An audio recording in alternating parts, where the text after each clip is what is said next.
반갑습니다. 편집교실의 한결입니다. 스마트폰의 기초사용법과 분실에 대비하는 방법, 대처 방법을 준비하였습니다. 본격적인 영상 시청에 앞서서 구독, 좋아요, 알람 설정 부탁드립니다.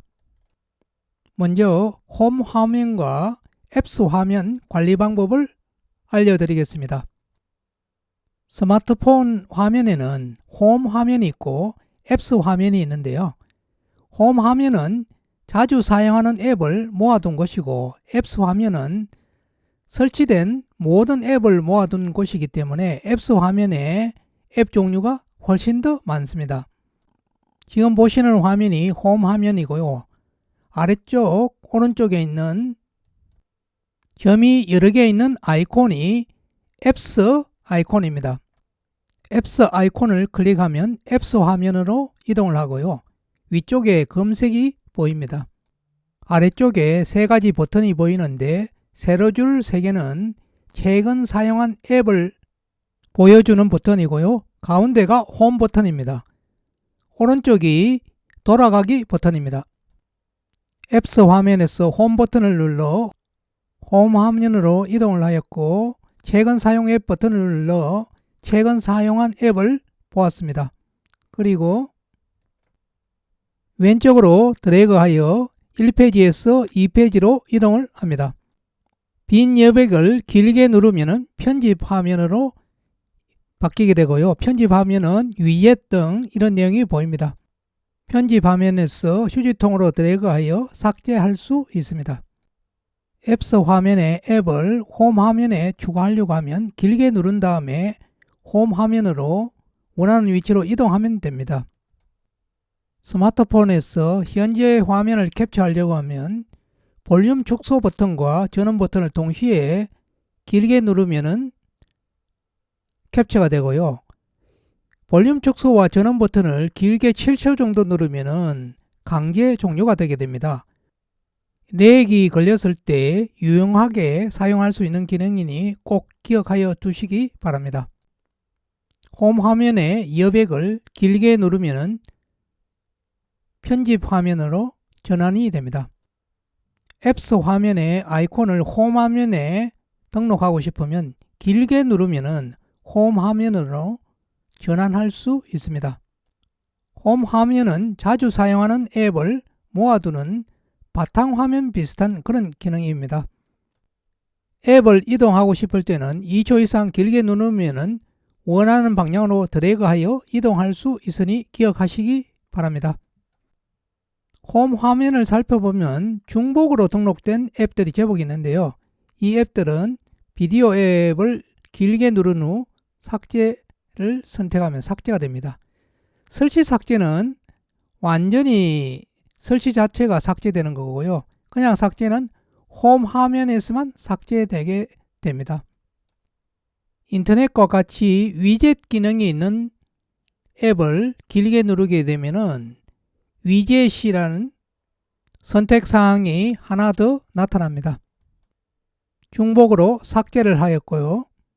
4페이지에서 3페이지로 이동하려면 오른쪽으로 드래그를 하였습니다. 이번에는 설치 삭제를 해보겠습니다. 음력 달력 위젯을 클릭하고 설치 삭제를 하면 앱을 제거하시겠습니까? 확인 메시지가 떴습니다. 앱이 제거가 되었습니다. 이제 홈 화면에 있는 앱을 다른 페이지로 이동을 해 보겠습니다. 스마트워치를 1페이지에서 2페이지로 이동을 하였습니다. 1페이지에서 2페이지로 이동하기 위해서 오른쪽으로 드래그를 하면 2페이지로 이동이 되었습니다. 이때 팝하고를 길게 클릭한 후 구글 번역 위로 겹치게 하면은 폴더 이름이 나오고요.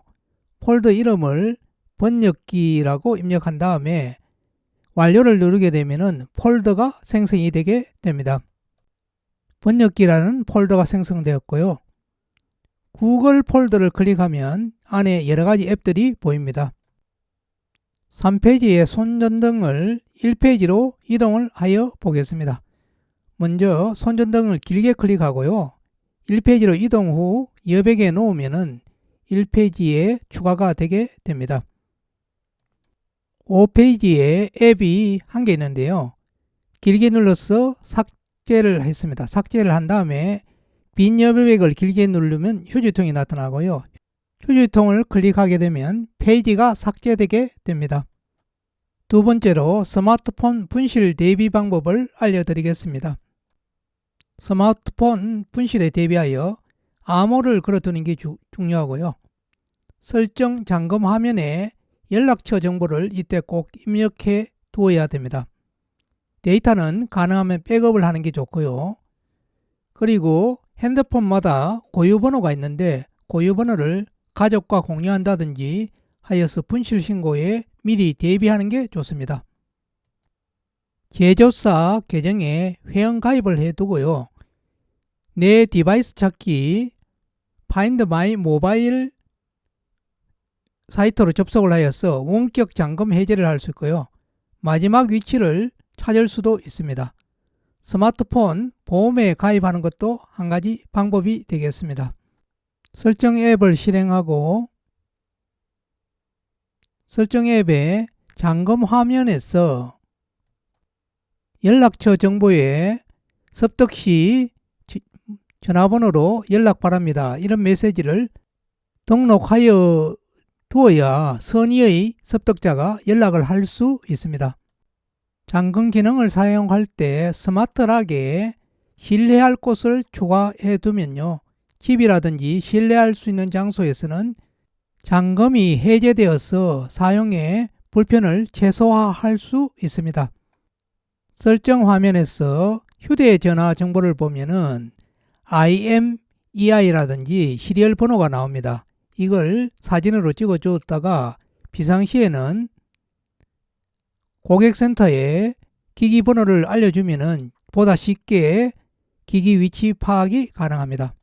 전화번호 키패드에서 별표 샵 06 샵을 입력하게 되면은 기기 고유번호와 시리얼 넘버를 알 수 있습니다.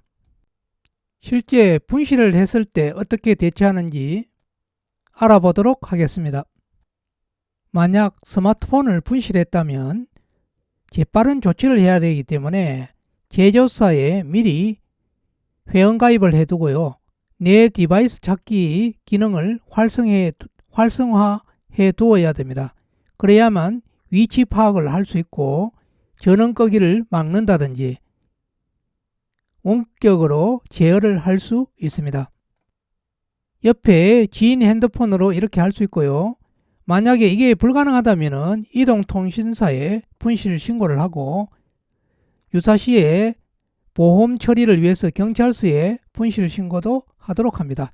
이때 고유 번호를 알고 있으면 좀 더 시간을 절약할 수 있습니다. 내 디바이스 찾기에서 성과가 없었다면 핸드폰 찾기 콜센터에 습득물 조회를 해보시고요. 분실한 장소 중심으로 주요 유실물 센터에 조회를 해보시는 게 좋습니다.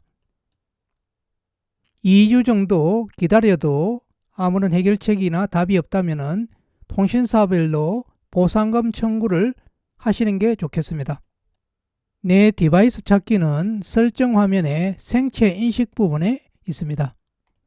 삼성 계정에 내 디바이스 찾기를 선택을 하였습니다.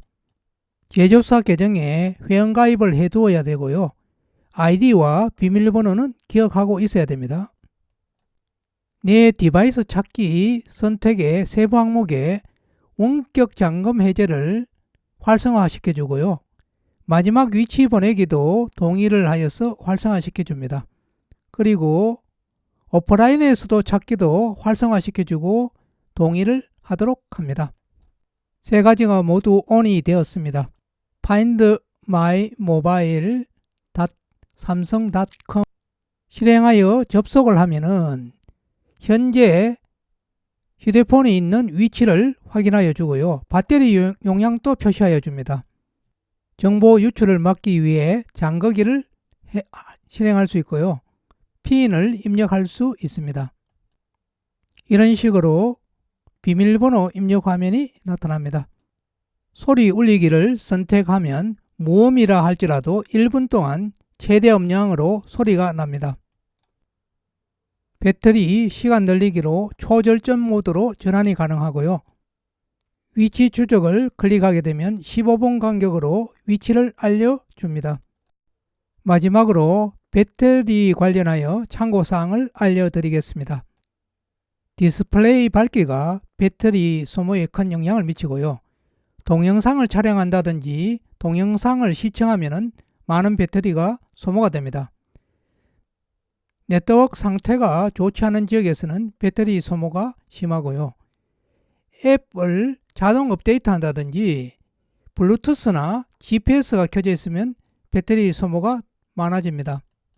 설정에 디바이스 케어라고 있는데요. 여기서 지금 최적화를 실행해 보고요. 자가 진단을 해보고 배터리 쪽에 문제가 있으면 설정 변경을 하는 등 조치를 하도록 합니다. 오늘 배웠던 주요 내용을 정리를 해 보겠습니다. 스마트폰에는 홈 화면과 앱스 화면이 있고요. 이동을 하거나 편집을 하려고 하면은 길게 2초 정도를 누르시면은 편집을 할 수 있습니다. 분실에 대비하여서 미리 내 디바이스 찾기 기능을 활성화해 두고요.